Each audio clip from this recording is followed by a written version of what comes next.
मधुबन के बाबा, मधुबन के बाबा मुरली वाले, आपका क्या कहना, आपका क्या कहना। ओम शांति। आज 30 जून 2022 के साकार मधुर महावाक्य हैं। आज मीठे मीठे बाप दादा बोले, मीठे बच्चे, बाप से जो प्रतिज्ञा की है उस पर पूरा पूरा चलना है।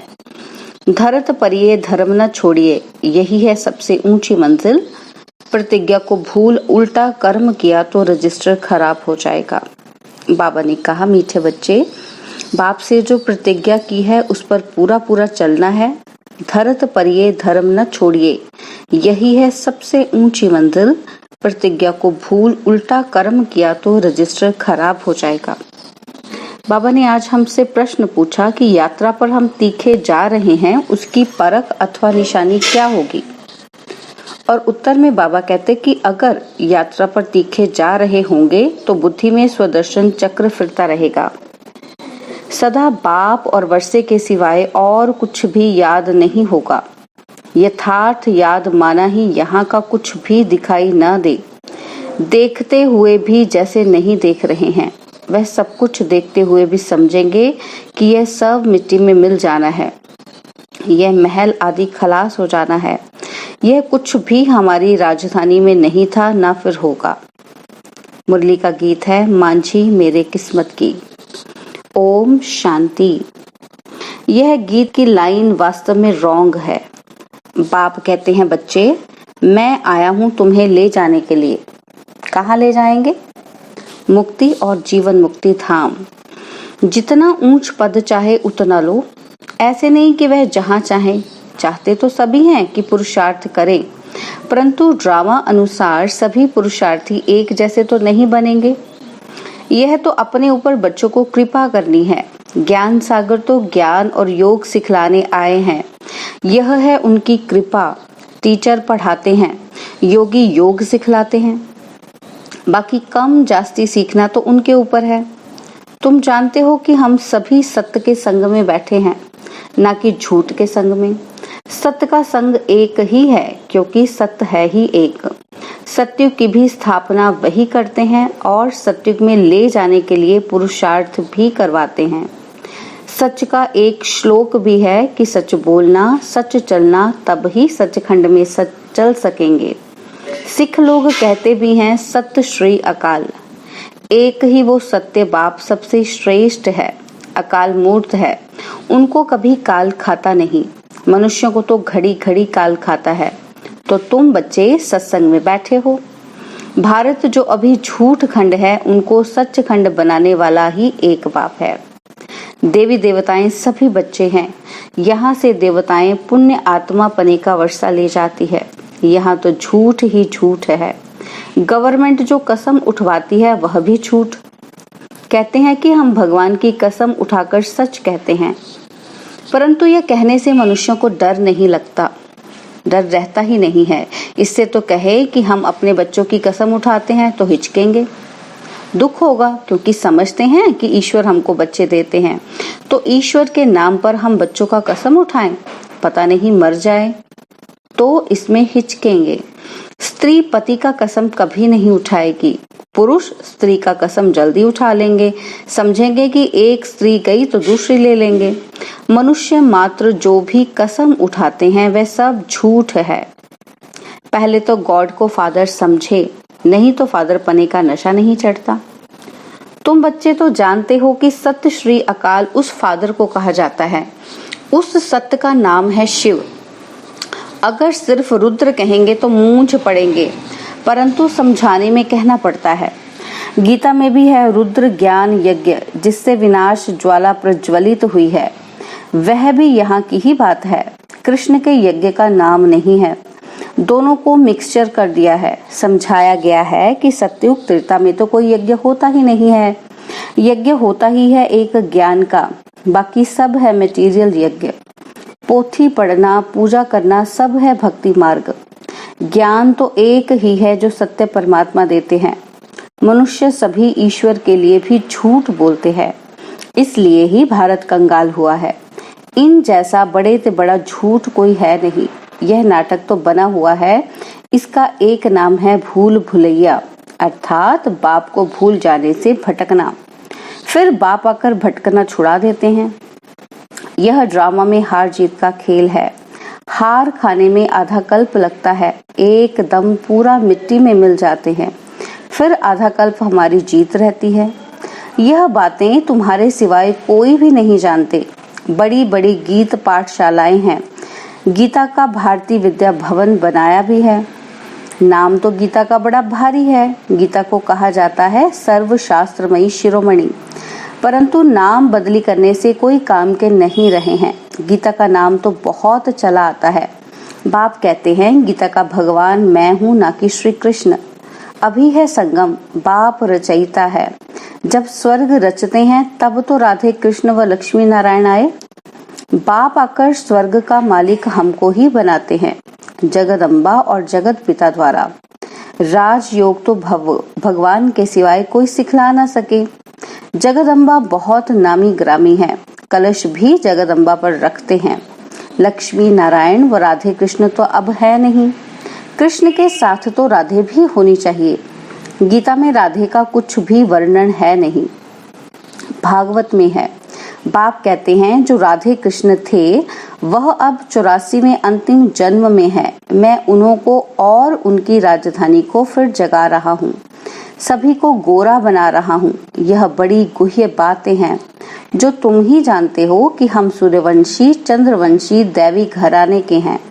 हमने 84 जन्म भोगे, अब फिर से हम सतयुग में जाएंगे।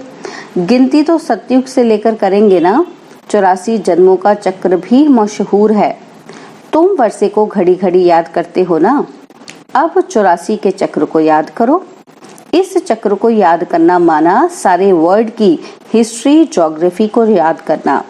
जितना स्वदर्शन चक्र फिरता रहेगा उतना समझो वह यात्रा पर तीखा जा रहा है। तुम जानते हो कि अब कांटों की दुनिया है। तमोप्रधान मनुष्य 5 विकारों में फंसे हुए हैं। बाप कहते हैं मैंपन छोड़ दो, लेकिन छोड़ते नहीं। इतनी बेहद की राजाई मिलती है तो भी कहते हैं कि ख्याल करेंगे। क्या यह विकार इतने प्यारे लगते हैं जो कहते हो कि छोड़ने के लिए ख्याल करेंगे? अरे अभी तो प्रतिज्ञा करो तो बाप से मदद मिलेगी। इतना जरूर है कि प्रतिज्ञा कर फिर कुल कलंकित नहीं बनना। धरत परिये धर्म न छोड़िए, बड़ी कड़ी मंजिल है। बाप तो पूरी कोशिश करेंगे ना, लूज नहीं छोड़ेंगे। अच्छा एक बार माफ कर देंगे, अगर फिर किया तो मर पड़ेंगे। इसमें रजिस्टर खराब होता है। यह विकार तो पॉइजन है। ज्ञान है अमृत, जिससे मनुष्य से देवता बनते हैं। वह तो है कुसंग। सिख लोग सत श्री अकाल कहकर बड़ी धुन मचाते हैं, क्योंकि सत श्री अकाल ने सबका उद्धार किया है, परंतु उनको भूल गए हैं। भूलना भी ड्रामा में है।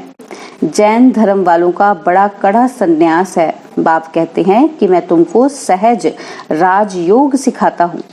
बाप कोई कष्ट नहीं देते। भल एरोप्लेन में जाओ, मोटरों में घूमो फिरो, परंतु खान पान की जितना हो सके परहेज करना है। भोजन पर दृष्टि देकर फिर खाना है, लेकिन बच्चे यह भूल जाते हैं। इसमें तो बाप को व साजन को खुशी से याद करना है। साजन, हम आपकी याद में आपके साथ भोजन खाते हैं। आपको अपना शरीर तो है नहीं। हम आपको याद कर खाएंगे और आप भासना लेते रहना। ऐसे याद करते करते आदत पड़ जाएगी और खुशी का पारा चढ़ता रहेगा। ज्ञान की धारणा भी होती जाएगी। कुछ खामी है तो धारणा भी कम होगी। उनका तीर जोर से नहीं लगेगा। बाप से योग माना देखते हुए भी यह समझना कि ये अच्छे अच्छे महल भी मिट्टी में मिल जाएंगे। यह हमारी राजधानी में नहीं थे, अब तो हमारी राजधानी स्थापन हो रही है। उसमें यह कुछ नहीं होगा। नई दुनिया होगी। यह पुराने झाड़ आदि कुछ भी नहीं होंगे। वहाँ सब फर्स्ट क्लास चीजें होंगी। इतने जानवर आदि यह सब खलास हो जाएंगे। वहाँ बीमारियां आदि भी कुछ नहीं होंगी। ये सब बाद में निकलती हैं। सतयुग माना ही स्वर्ग। यहाँ तो हर चीज दुख देने वाली है। इस समय सबकी आसुरी मत है। गवर्नमेंट भी चाहती है कि ऐसी एजुकेशन हो जिसमें बच्चे चंचल ना हो। अभी तो बहुत चंचलता हो गई है। पिकेटिंग करना, भूख हड़ताल आदि ये सब हो रहा है ना। ये सब किसने सिखाया? खुद का सिखाया हुआ ही खुद के सामने आता है। बाप कहते हैं बच्चे शांति में रहो। झांझ आदि बजाना, रड़ियां मारना, ये सब है भक्ति की निशानियां। तुम साधना तो जन्म जन्मांतर से करते आए हो। साधना नाम चला आता है, परंतु सदगति तो किसी की होती नहीं। तुम्हारे पास चित्र आदि फल लिटरेचर भी न हो तो भी तुम मंदिरों में जाकर समझा सकते हो कि यह लक्ष्मी नारायण पहले स्वर्ग के मालिक थे ना। उनको जरूर स्वर्ग के रचयिता से वर्षा मिला होगा। स्वर्ग का रचयिता तो है परमपिता परमात्मा। जो ही समझाते हैं, मंदिर बनाने वाले ये नहीं जानते हैं। तुम बच्चे समझाएंगे तो उनको परमपिता परमात्मा से वर्षा मिला है तो जरूर कलयुग के अंत में ही मिला होगा, है ना। तो गीता में राजयोग की बात है। जरूर संगम पर ही राजयोग सीखे होंगे और सीखे होंगे परमपिता परमात्मा से, ना कि श्री कृष्ण रचना से। रचयिता तो एक ही बाप है जिसको ही हेवनली गॉड फादर कहते हैं। जो अच्छे विशाल बुद्धि हैं वह अच्छी रीति समझते भी हैं और धारणा भी करते हैं। छोटी छोटी बच्चियां बड़े आदमी से बैठ बात करें, चित्रों पर समझाएं। इन्हों को रचने वाला कौन? भल कॉमन चित्र भी हो, वह ना भी हो, बच्चियां तोतली भाषा में समझा सकती हैं। छोटी बच्चियां अगर होशियार हो जाएं तो कहेंगे कि बलिहारी इस एक बाप की है जिसने इनको ऐसा होशियार बनाया है। बच्ची कहेगी कि मैं जानती हूँ तब तो सुनाती हूँ। बेहद का बाप अब राजयोग सिखला रहे हैं। बाप कहते हैं अपने को आत्मा समझो, कोई भी देहधारी को गुरु मत समझो। एक सतगुरु तारे, बाकी सब डुबोने वाले हैं। ऐसे टिकलू टिकलू करें तो नाम बाला हो जाए। कन्याओं द्वारा ही ज्ञान बाण मारे, यह दिखाया है ना। ऐसे भी नहीं कि सभी समझ जाएंगे। जो अपने धर्म के होंगे वह जल्दी समझ जाएंगे। वानप्रस्थ वालों को, वह जो मंदिर बनाते हैं उनको जाकर समझाना उठाना चाहिए। हम आपको शिव बाबा की बायोग्राफी बताते हैं। सेकंड नंबर है ब्रह्मा, विष्णु, शंकर। हम आपको वर्ल्ड की हिस्ट्री, ज्योग्राफी बताते हैं कि मनुष्य 84 जन्म कैसे लेते हैं। यह 84 का चक्र है। ब्रह्मा सरस्वती सभी की कहानी बैठ बताएं। यह तुम बच्चों के सिवाय कोई समझा ना सके। आओ तो तुमको बताएं कि लक्ष्मी नारायण ने राज्य कैसे पाया और फिर कैसे गवाया। अच्छा, यह भी नहीं समझते हो तो सिर्फ मन मनाभव हो जाओ। ऐसे ऐसे बच्चों को जाकर सर्विस करनी चाहिए।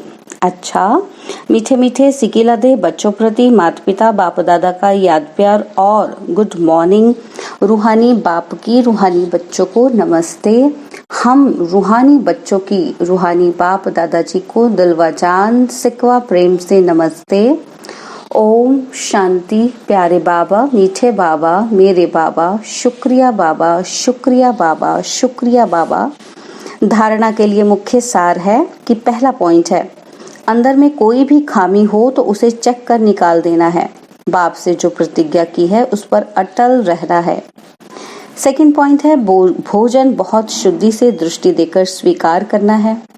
बाप अथवा साजन की याद में खुशी खुशी भोजन खाना है। बाबा ने वरदान दिया, सर्व खजानों के अधिकारी बन स्वयं को भरपूर अनुभव करने वाले मास्टर दाता भव। सर्व खजानों के अधिकारी बन स्वयं को भरपूर अनुभव करने वाले मास्टर दाता भव। कहा जाता है 1-2 पाओ विनाशी खजाना देने से कम होता है, अविनाशी खजाना देने से बढ़ता है। लेकिन दे वही सकता है जो स्वयं भरपूर है। तो मास्टर दाता अर्थात स्वयं भरपूर व संपन्न रहने वाले, उन्हें नशा रहता है कि बाप का खजाना मेरा खजाना है। जिनकी याद सच्ची है उन्हें सर्व प्राप्तियां स्वतः होती हैं। मांगने व फरियाद करने की दरकार नहीं। स्लोगन है, अपनी स्थिति अचल अडोल बनाओ तब अंतिम विनाश की सीन देख सकेंगे। स्लोगन है, अपनी स्थिति अचल अडोल बनाओ तब अंतिम विनाश की सीन देख सकेंगे। ओम शांति। और अब यह एक बहुत अच्छी वीडियो भी जरूर देखें।